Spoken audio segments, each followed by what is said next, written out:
Hello, everybody.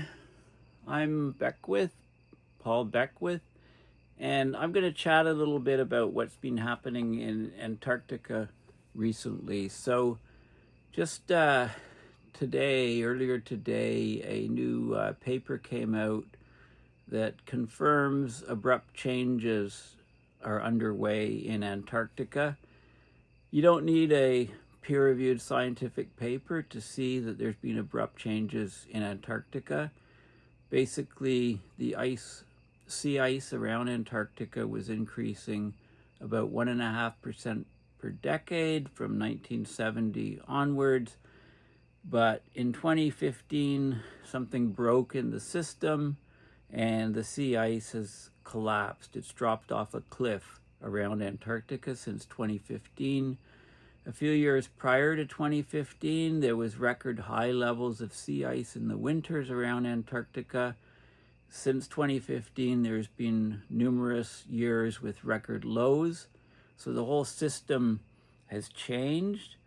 The lack of sea ice around Antarctica means that the albedo or reflectance has greatly decreased around Antarctica. Instead of sunlight coming in and reflecting off snow on top of the sea ice, we have open ocean there instead, which is dark, so it's absorbing a lot more sunlight. So the ocean water around Antarctica has been warming significantly. That extends into the deeper levels, which then undercut the ice and increase the melting. For years when there's low sea ice around Antarctica, that greatly increases the calving rates, the loss of the ice shelves around the continent, which of course directly causes a rise in sea level. So all of these things are happening. The biology is changing around the continent. There's numerous other spin-on effects. My concern mostly is the effects to the overall climate system. So I'm going to talk about several recent papers that are indicating that these shifts are occurring. And we'll look at the data. We'll go back and look at the sea ice around Antarctica in the satellite records, and then we can go back even further. So what's happening is unprecedented. So let's start at the beginning here. On Blue Sky, I came across a number of different papers on Antarctica by this guy, Ed Doddridge. So what happens when we lose Antarctic sea ice in the summer? Bad things. There's new research out. This is from about a month ago, and I'll show you this paper. It's open source. The impacts of Antarctic summer sea ice extremes. Really good paper, talking about all the issues of what's happening around Antarctica. Sort of more regional stuff as opposed to global effects. And then just a day or so ago, a new paper came out called Emerging Evidence of Abrupt Changes in the Antarctic Environment. And it shows how the sea ice has dropped off a cliff, basically. And, it's, they're saying it's a regime change or a shift or, an abrupt change. I mean, it's happened already, so we'll have to suffer from the consequences. This is part of the study on how, would be sort of a normal year with the Antarctica over here and the ice shelves extending over the ocean, and then lots and lots of sea ice, multi-year ice, and so on. This is what's been happening more recently. We've lost so much ice and the ocean is warming, and it's changed the biology of the chlorophyll A and the fish and wildlife around this region. This is a cruise boat coming closer to the coastline. So and the warming is indicated by this reddish brownish color. Of course, there's more and more calving, and we're getting more and more fracturing of the ice shelves. So all of this sort of stuff is happening. And Jan, in his Facebook page, he talks about some of these things. So he's posted So there's a new result on the global consequences of sea ice loss around Antarctica. There's a paper that's trying to look at teleconnections, and it's relating synoptic cold surges in the northern hemisphere. So we're getting often more cold surges coming from the Arctic, and this is with a much wavier jet stream. These cold surges can cause severe damage. They're often accompanied by intense winds and precipitation. So the Arctic Oscillation and the North Atlantic Oscillation, those things are affecting the cold surge and being affected by it. The tropical circulation has changed, and the cold surge has potential links to the Antarctic sea ice loss. So the influence from Antarctica by teleconnections extends to the tropic. I talked about recently in a video about the Arctic stratospheric polar vortex, how that teleconnects to affect the amount of rainfall in monsoons over China. So there are definite links between the poles and what's happening with the weather extremes around the planet. Antarctic sea ice loss and the northern hemisphere cold surges are being related. We're getting wind, precipitation, compound events where we get both high winds and high precipitation, and then heat waves and so on. So they did a simulation with 30% Antarctic sea ice loss and looked at how in a atmospheric model, physically based climate model of the atmosphere, showed connections between these cold surges in the Arctic happening more frequently in many regions, and relating that to Antarctic sea ice. So some very interesting, research. So that's in this paper here, which is right here. The influence of Antarctic sea ice loss on northern hemisphere cold surges and associated compound events. So this is, not sure, is this one behind a paywall? Some of these are behind paywalls. This one doesn't look like it is. Okay, so let's go to this article here, which just came out yesterday. Rapid loss of Antarctic ice may be climate tipping point. So this is a Reuters news article, but rather than talk about that one, this is the actual paper. This, unfortunately, is behind a paywall, but let's look at the abstract. Emerging evidence of abrupt changes in the Antarctic environment, right? So human-caused climate change worsens with every increment of additional warming, but some impacts can develop abruptly, right? Abrupt climate change, there's tipping points, there's feedbacks, etc. So the potential for abrupt changes is far less understood in the Antarctic compared with the Arctic, right? More people live in the northern hemisphere or closer to the Arctic. But evidence has emerged for rapid, interacting, and self-perpetuating changes in the Antarctica environment. So by all means, all the evidence is showing we've had a regime shift or an abrupt change that's reduced Antarctic sea ice extent far below its natural variability of past centuries. In some respect, it's actually a more abrupt, non-linear, potentially irreversible change compared to Arctic sea ice loss. For years, we've been worried about the Arctic blue ocean event, complete loss of sea ice. And then starting in 2015, continuing to now, we've had a massive loss of Antarctic sea ice. We could have the Antarctic blue ocean event occurring first before an Arctic blue ocean event. And I did coin that phrase, a blue ocean event in the Arctic, under 1 million square kilometers of sea ice. Also, we often talk about the AMOC, the Atlantic Meridional Overturning Circulation, but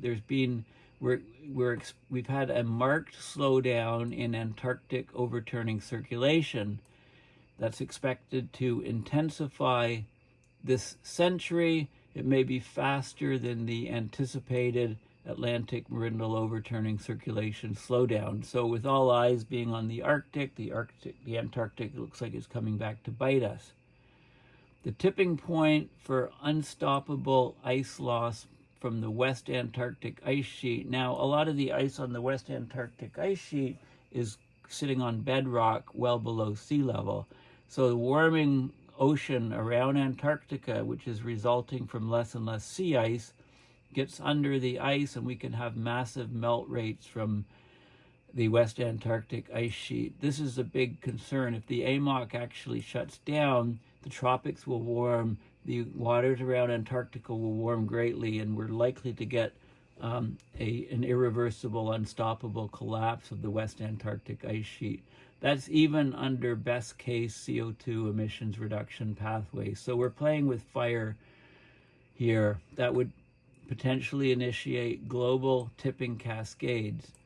Regime shifts are occurring presently today in Antarctic and Southern Ocean biological systems, and I'll talk a bit about those in the paper that was published about a month ago. This is transformative, can exceed physiological thresholds, and it'll compound breeding failures and increase extinction risk of some species around Antarctica. Amplifying feedbacks are common between these abrupt changes in the Antarctic environment. Stabilizing Earth's climate with minimal overshoot of 1.5 is imperative to minimize and prepare for far-reaching impacts of Antarctic and Southern Ocean abrupt changes. And of course, we're not doing this, so we're heading to a world with massive far-reaching changes in Antarctica and the Southern Ocean, which will affect everybody on the planet. So unfortunately, the rest of this article is behind a paywall, but let's continue. This is the Australian Antarctic program, a program by the Australian government as the U.S. science is slashed and hammered and becoming made irrelevant. The science from other countries, other places is ever more important, like the Australian science, Canadian science, European science, Chinese science, etc. So this is the Australian Antarctic program station here. Looks like a radar dome here. There's an article here, new study confirms abrupt changes underway in Antarctica. So let's just have a look at that article. So this is sea ice over around Antarctica, which is, of course, declining, dropping off a cliff. So the Antarctic and Southern Ocean are experiencing abrupt changes due to human-caused climate change. And anybody just looking at the sea ice graphs can see something's going on. This is an abrupt change. But now it's official. It's been published in research that was published just in Nature today. So it's a professor from the Australian National University, which she's now the Australian Antarctic Division Chief Scientist, shows that multiple rapid changes across the Antarctic environment are already underway or imminent. These abrupt changes include a rapid decline in sea ice coverage, a weakening of the ice sheet, right? The glaciers extend out over the ocean onto ice sheets, and they're weakening, and they're in danger of calving at much greater rates. In fact, that's happening already. The ice shelf stability has declined. There's been population declines in some marine and terrestrial species due to their habitat loss with the ice shelf collapse. So human-caused climate warming is resulting in abrupt and unanticipated impacts on the environment that have far-reaching consequences and can be difficult or impossible to reverse. So this is what's happening in Antarctica. The abrupt changes emerging in Antarctica have many interconnections. Change in one part of the system can trigger further impacts on Antarctic's ice, ocean, and ecosystems, and it turns out affect cold outbreaks in the Arctic, according to another paper. So changes in Antarctica. What happens in Antarctica doesn't stay in Antarctica. It's not like Las Vegas. Antarctic changes have global consequences, including accelerating sea level rise, amplifying human-caused climate change via all these feedbacks. Okay, so sea ice loss, it exposes the glacial ice shelves to much warmer water. Warmer water, because it's darker, it's absorbing more sunlight. There's more ocean swells can go up much closer to the coast, and they can damage the ice shelves, they can weaken them, they cause some fracturing, they can promote iceberg calving. Okay, so there's all of these different factors. So one of the key drivers of regime shifts occurring in Antarctica is the change in the sea ice cover. So we had record summer sea ice lows around Antarctica in 2017, 2022, and 2023. So this really strongly suggests a regime shift in Antarctica could be underway, resulting in a new state of diminished sea ice cover. Okay, so the sea ice cover deficit is also occurring now in winter as well as summer, and there's a lot more variability. The rate of decline is dramatic even when you compare it to the Arctic. So in summer, the Antarctic sea ice minimum has declined 1.9 times faster in 10 years than the summer sea ice decline in the Arctic in 46 years. So the ice in Antarctica is just dropping off a cliff, and it's much, much faster than the loss of sea ice in the Arctic. The winter deficit of Antarctic sea ice over the past 10 years is of similar magnitude to the total Arctic winter sea ice deficit over the past 46 years. So, you know, it's like 4 or 5 times faster change occurring right now in Antarctic sea ice compared to the Arctic. Okay, so of course, there are huge effects on the global network of ocean currents, right? We often talk about the AMOC, the Atlantic Meridional Overturning Circulation. There's also the Antarctic Overturning Circulation. It plays a very important role in Earth's climate stability because it removes heat and carbon from the atmosphere, and it transports these around the globe, and it takes, it's a huge carbon sink. Huge carbon is removed from the atmosphere. Huge heat is removed from the atmosphere and goes into the oceans, and is transported to deep water by the Meridional Overturning Circulation. The sea ice loss I mentioned, it's exposing the glacial ice shelves, which fringe the Antarctic continent. So there's the damaging ocean swells and storms can come much farther to the coast and weaken and fracture the ice shelves, and that accelerates the rate of glacier flow on the land. As you get more iceberg calving, you get a speed up of the inland glaciers. The ice shelves reduce the flow of glacial ice from the Antarctic interior to the coast. So when you get more calving, it speeds up the flow of glacial ice from the continent, directly contributing to sea level rise. The unseasonable or complete absence of sea ice, along with other climate-related changes like atmospheric warming, ocean acidification, contribute to habitat loss for marine and terrestrial species.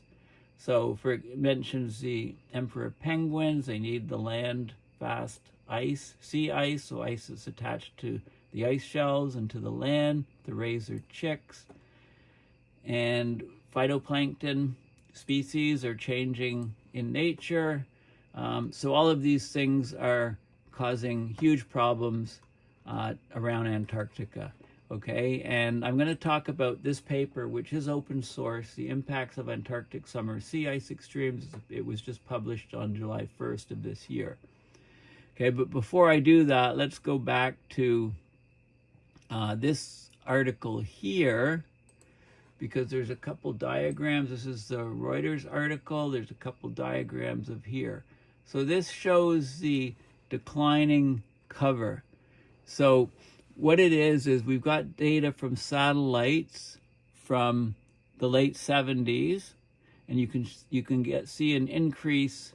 Well, overlaying it is the data from the reconstruction, climate reconstructions going back to around 1900, and you can see there's actually a slow decline of sea ice around Antarctica, and then an increase of 1.5% per year since about 1980, and then boom, 2015, the ice just collapsed, dropped off a cliff, and has continued to do that since then. So this is the abrupt change. This is a regime change, a shift, and it's having huge knock-on effects. Okay, so it's pretty clear. It was about time a paper came out saying that it's a tipping point in the Earth system, and things have actually tipped already. Okay, so that's what this article is about. All these links are in the description. Okay, so let's have a look at what this paper tells us here about the impacts of Antarctic summer sea ice extremes. Okay, so this is a whole slew of Australian authors. There's some California, some American authors, etc., but mostly an Australian paper.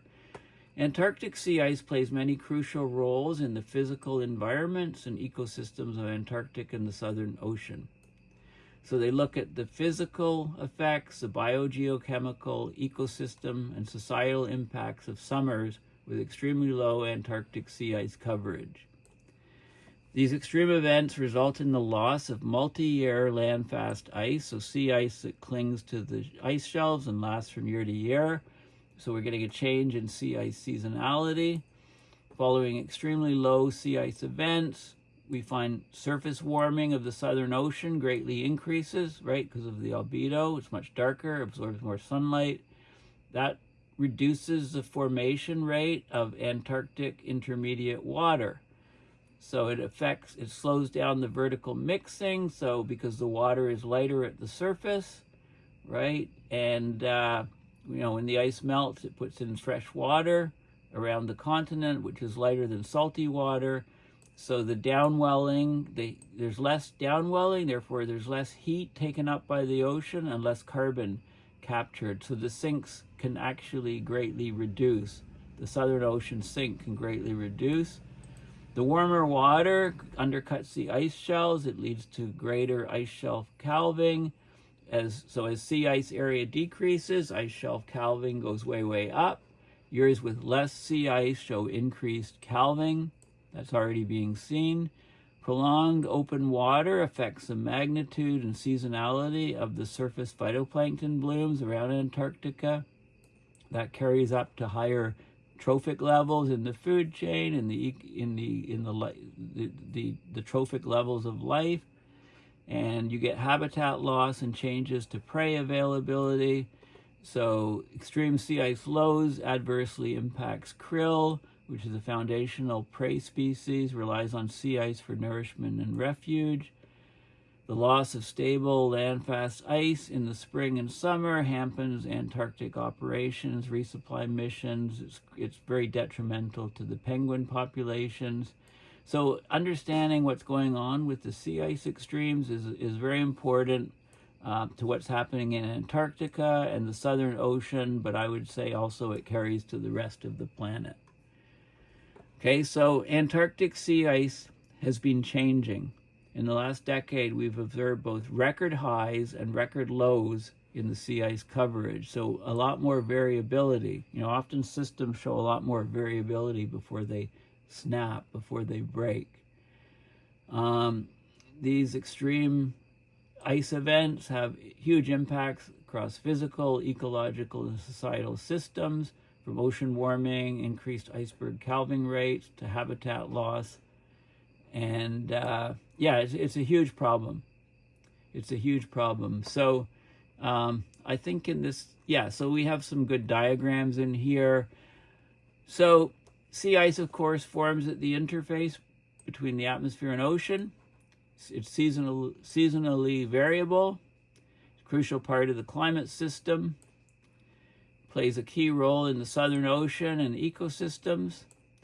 Recent decades, since 2015, we've seen a dramatic positive, then negative shift in Antarctic sea ice area. So we had record winter highs of sea ice in 2012, 2013, and 2014. So 3 years running. And then boom, in 2016, something snapped. We had 3 record low summers in 2017, 2022, and 2023. This variability is unprecedented. If you look at the satellite records, they go back to 1978. And then you can look at reanalysis and go back to, you know, over 100 years, and then you can look back at other records going back 300 years, and you can see that Antarctic sea ice is behaving in an unprecedented fashion in at least 3 centuries.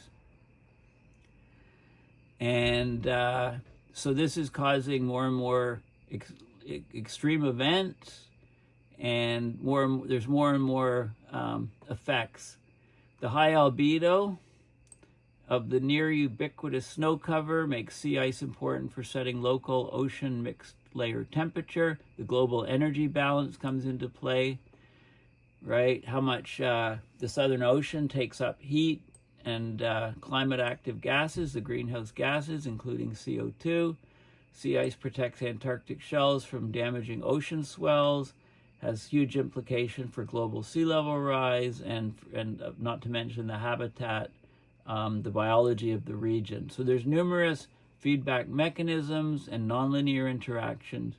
So the impact of an extreme change in sea ice cover is significantly larger than what happens in just the region, and it's highly nonlinear. You can't just do linear extrapolations to see what's happening.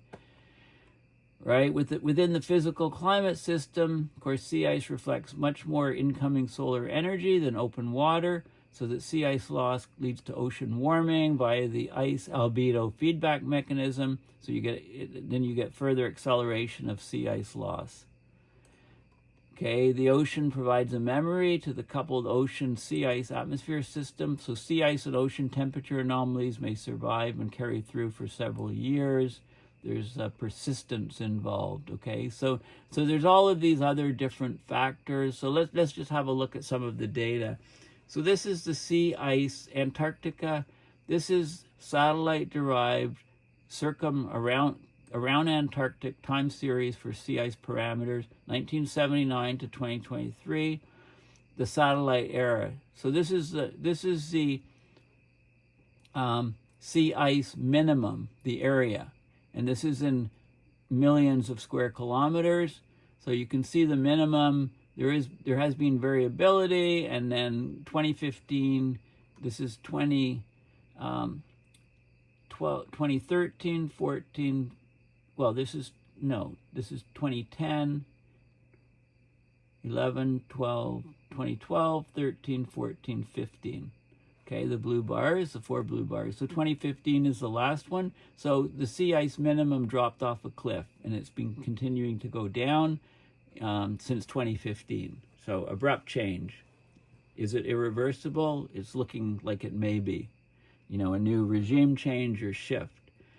The sea ice maximum area, look how high it went in these years, and then again the maximum has kind of dropped down significantly and is continuing to drop. The sea ice thickness, it was thick in those years, and then after 2015 plummeted. Open water duration, this is number of days of open water around Antarctica, has correspondingly increased significantly, whereas it was dropping for a few years before. So huge variability. That's very indicative of nonlinear threshold behavior, abrupt changes.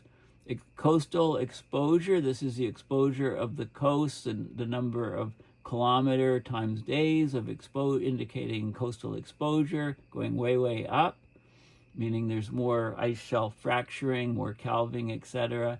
And the fast ice is ice that's attached to the ice shells, which is attached to the land.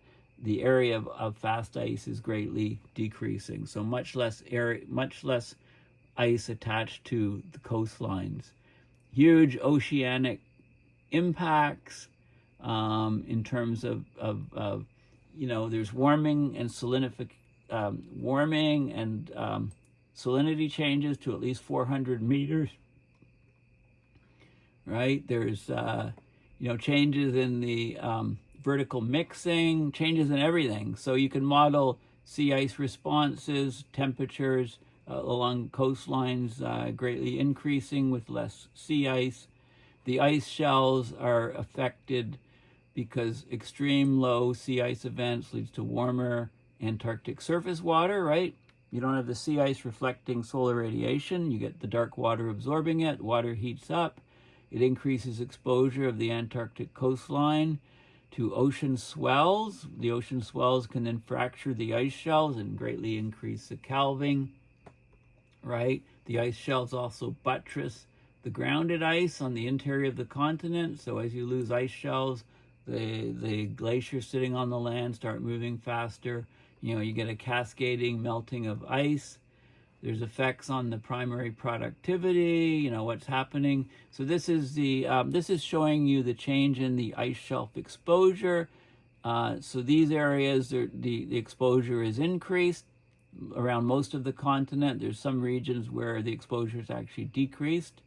But, there's more and more ice loss around the whole continent. So these areas are being exposed to the swells. And if the ice shelves collapse around these regions and the glaciers on Antarctica increase speed, you can see this is the average exposure in the summer, number of days, the summer sea ice area. So as the sea ice in the summer decreases, you get more and more exposure of the coastline and the ice shelves to swells, etc. They're more exposed. Therefore, this is the yearly number of icebergs generated. So when you get less and less sea ice area, the swells and the waves and the coastal erosion increases, and you get more and more breakup of ice shelves and more icebergs. So the number of icebergs generated around Antarctica is greatly rising as the sea ice declines. And this is very, very bad for sea level rise. This is showing the ice retreat anomaly, the sea ice. So, number of days where you have less and less sea ice is the blue around the continent. This is the open water duration anomaly. You get more and more open water. You get higher and higher wave action. You get more and more coastal erosion of the ice shelves, breakup of the ice shelves, calving, and then increase of the on-land glacial movement. And this is chlorophyll A with more and more open water. You get more and more chlorophyll A, which is phytoplankton blooms around the continent. And and there's different effects on local biology. Like this is the krill, little microorganisms, higher order predators. The red is negative impacts on these species. So this is what's happening. The pack ice, you get smaller, less stable flows, less pack ice, earlier melt, later formation. The fast ice is what's attached to the land, and there's less and less of that. You get more iceberg calving, increased ice shelf loss, and so on. And there's all these different ice extreme events, interactions on basically the prey and the higher order predators, the different types of penguins and seals and whales and birds, sea lions, etc. And then there's also indirect changes to the food web. There's also a good image here at the back. So this is like a normal year with, you've got the sea ice here, you've got the fast ice here, you've got high reflectivity of the ice, and then this is the krill and the small fish and the ecological parts. This is a research vessel here, and then this is what's happening now as the sea ice is retreating back. There's less space for the penguins to breed. There's less ice flows for sea lions. There's less krill. There's less fish, right? You get more and more calving of icebergs. This is a cruise ship coming in, and the water is warming greatly, and the whole system changes to a different state. It abruptly changes. So, some of the conclusions here, I've talked about them, but the impacts are diverse, complex, and pervasive. They're in physical, ecological, and societal systems within and around Antarctica.